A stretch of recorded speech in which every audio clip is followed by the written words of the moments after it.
6 games in the standings. Morneau lifts it high and deep, and the Twins take a 2-1 lead.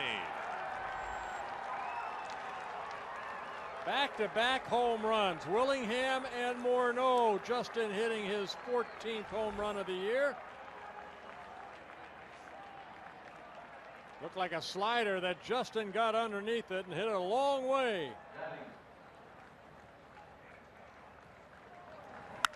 Crack through the hole to left field. Mauer will turn and score. Morneau has driven in a pair of runs with 2 run-producing hits. Slow breaking ball, and it's hammered to right field. He's got another home run. 4 runs batted in for Justin Morneau. A 3-for-3 night. And home run number 200 for Justin Morneau in his career.